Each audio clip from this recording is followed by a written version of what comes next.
जय हिंद दोस्तों, कैसे आप सब। जनहित इंडिया पर आप सभी का स्वागत है। आज हम बात करेंगे 7 मई 2025 को भारत और पाकिस्तान के बीच हुई इस लड़ाई के बारे में, जिसका नाम था ऑपरेशन सिंदूर भारत की ओर से। और वो ऑपरेशन सिंदूर पर जो विवाद हुआ उसने केंद्र की सरकार, मोदी सरकार को जबरदस्त तरीके से बैकफुट पर ला दिया।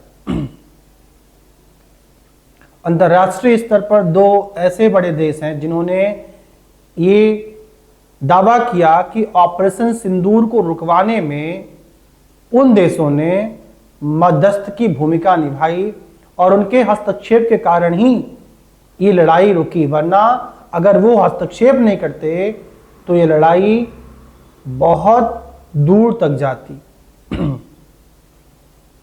मानो रूस और यूक्रेन की तरह भारत और पाकिस्तान में भी लड़ाई काफी लंबी चलती। इसी कड़ी में एक और देश ने आज जंप कर दिया, जिसका नाम है चाइना। चाइना के विदेश मंत्री वांग यी ने दावा किया है कि ऑपरेशन सिंदूर को रुकवाने में भारत पाकिस्तान के बीच बढ़े तनाव को कम करने के लिए चाइना ने भी मध्यस्थ की भूमिका निभाई थी। डोनाल्ड ट्रंप महोदय छाती पीट पीट करके 1000 से अधिक बार कही दिया है कि मेरे ही कहने पर भारत और पाकिस्तान ने हथियार डाल दिए थे। अब क्या डोनाल्ड ट्रंप कम पड़ गए थे कि चाइना ने भी दावा ठोक दिया? चाइना के विदेश मंत्री इतने सालों से ये सच्चाई अपने सीने में छिपा कर रखे थे। उन्होंने जो एक इंटरव्यू में बोल दिया कि चाइना ने भी भारत और पाकिस्तान के बीच हुई लड़ाई को रुकवाने में बड़ी भूमिका निभाई।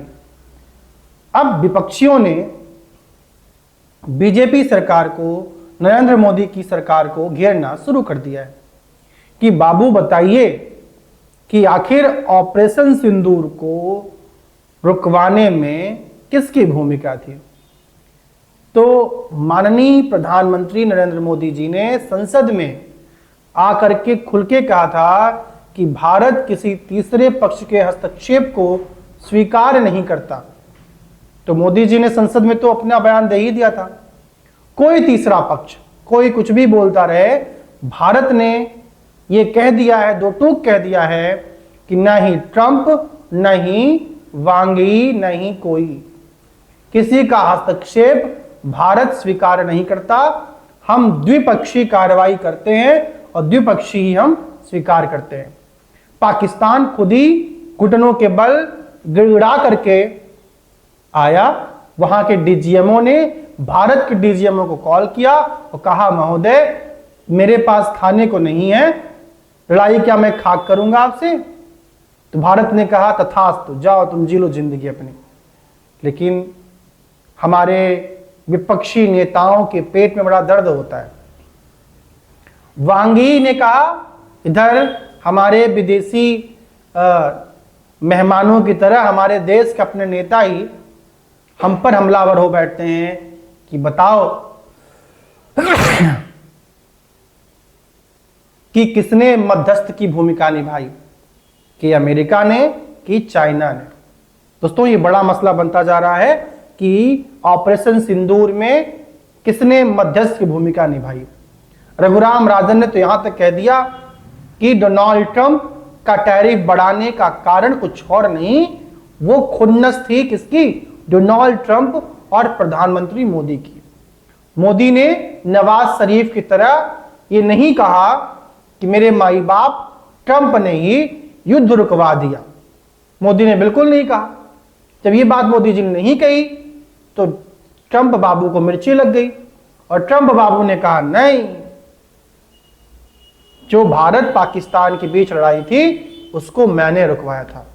और नोबेल पीस प्राइज की इतनी चाहत थी हमारे ट्रंप बाबू को कि उन्होंने ये दावा करने में गुरेज नहीं किया कि ऑपरेशन सिंदूर को रुकवाने में उनकी भूमिका थी। दो देशों की अपनी डिप्लोमेसी होती है, अंतर्राष्ट्रीय संबंध होते हैं जिन्हें पटल पर नहीं रखा जाता। अगर भारत ने ट्रंप की बात का सम्मान किया हो और युद्ध को रोक दिया हो, तो वो भी अंदरूनी बातें होती हैं। यहां पर अंतर्राष्ट्रीय संबंधों को ताक पर नहीं रखा जाता, लेकिन अमेरिका जैसे ऐसे देश हैं जो अंतर्राष्ट्रीय संबंधों को भी पटल पर रखने में गुरेज नहीं करते हैं। तो फिलहाल एक बार फिर से ऑपरेशन सिंदूर का जो जिन है बॉटल से निकल आया है और फिर से हमारे नेता विपक्ष कांग्रेस पार्टी के मुखिया श्री मल्लिकार्जुन खड़गे जी और राहुल गांधी जी ये सवाल फिर कर दिए हैं कि बताइए कि वांग यी ने सच कहा कि झूठ कहा। और हमारे नेता हैं ओवैसी जी ने भी कह दिया है कि बताइए मोदी जी, भारत सरकार ये स्पष्ट करे कि चाइना की मदद ली गई क्या चाइना ने भारत पर दबाव बना करके, जो कि पाकिस्तान का मुख्य हथियार सप्लायर रहा है, क्या उस चाइना के दबाव में आकर के भारत ने ऑपरेशन सिंदूर को रोका है या नहीं? बड़ा सवाल है। जय हिंद, जय भारत।